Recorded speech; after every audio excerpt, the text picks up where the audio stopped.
This video is dedicated to the memory of Sergeant Chris Clark, United States Army, who loved living in a free state, who fought for a free state, and who married a former Eastern Bloc girl who left her country in the hopes of living in a free state. Peace, brother.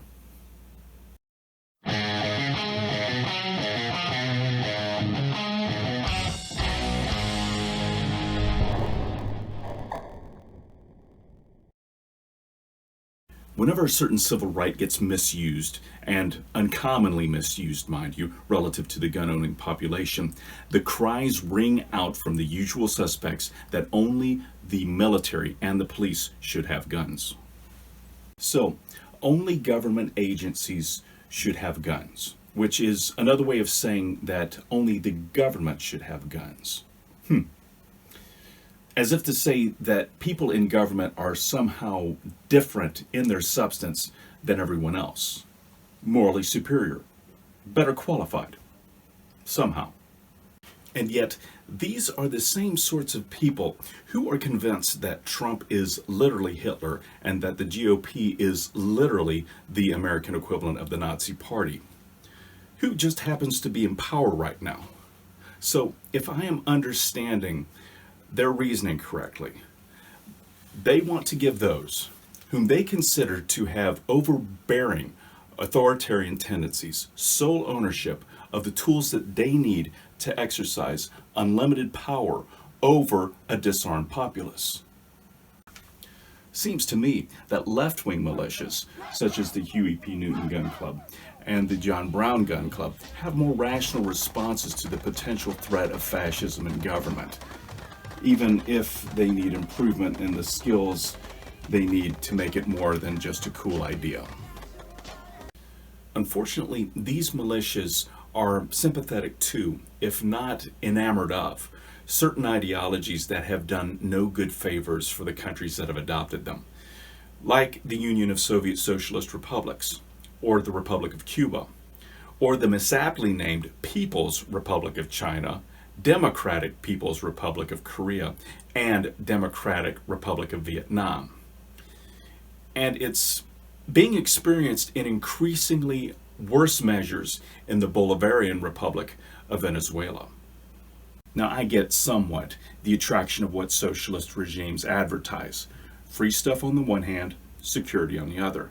But it's amazing to see how much free stuff can cost you in terms of economic freedom and how much security can leave you vulnerable to violence, even from those that you are entrusting to keep you secure from violence. This is why the Second Amendment talks about a free state. Now, it seems to me that those who love to try to reimagine the Second Amendment, and hint, it's not Brett Kavanaugh, for as obsessed as they are with the prefatory clause, seem to want to skip over that one word, free, and thus seem to see guns as being necessary only for the security of governmental apparatus. But that little omission, worked into a philosophy of how a state is supposed to run, can greatly affect the viability of your citizenry. And that is something that government fetishists tend to overlook. And here's what's missing. What was he going to say? The truth. That nothing, no matter how horrible, ever really happens without the approval of the government. Over there and here. Gun control advocates love to talk about the 30 to 33,000 plus dead because of individual gun ownership. But while 2/3 of those are suicides, they don't seem to spend a whole lot of time lamenting over them. Ever hear of Everytown or Giffords or the sympathetic media making a suicide a cause celeb to bring up at every possible opportunity for years on end, say like they've done with a certain thug who was shot while beating his victim's head into the sidewalk? No, they like to focus instead on the 1/3 murdered, which amounts to about 11,000 people. And that's understandable because unless you're a psychopath, there is something in human nature that finds wanton violence against another person abhorrent. But as a matter of comparison, what is 11,000 compared to, say, 375,000? That's the number executed per year during Stalin's purges.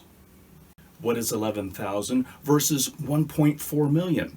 That's the number that was killed per year during the Holocaust. What is 11,000 compared to 7.5 million? That's the number of Ukrainians that were starved to death during the Holodomor.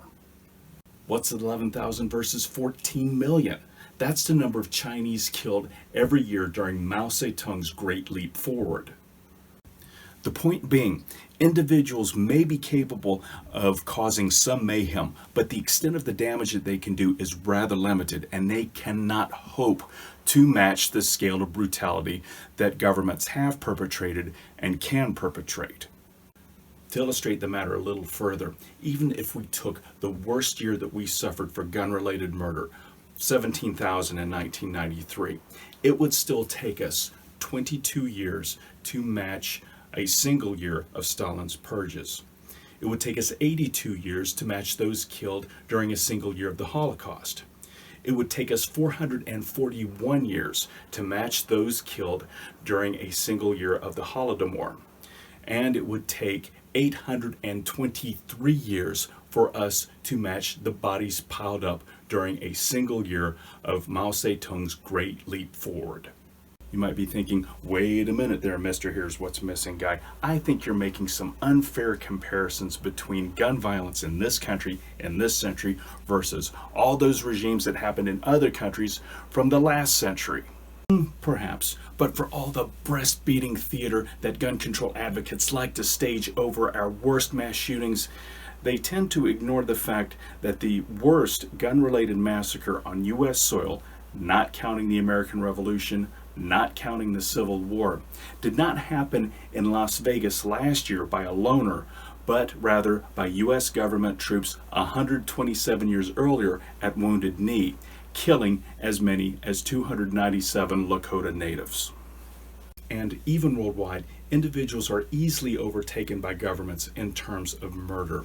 Now, I'm not talking about wars. I'm talking about something that the late University of Hawaii professor R.J. Rummel termed as democide, which is basically governments mass killing their own citizens or subjects for whatever reason, whether it be racial, as in the case of the Ottoman Empire, or Nazi Germany, or Rwanda, or political reasons, as was the case of communist countries.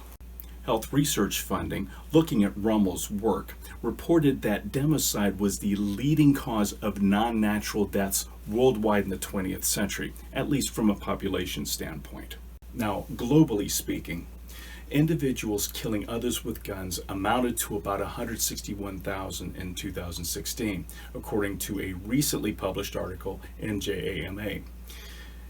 If we took that estimate and used that as an average for the number of individuals killing others with guns for the remainder of the century, the numbers racked up, about 16.1 million, would still not hold a candle to the bodies piled up by governments during the 20th century, about 262 million.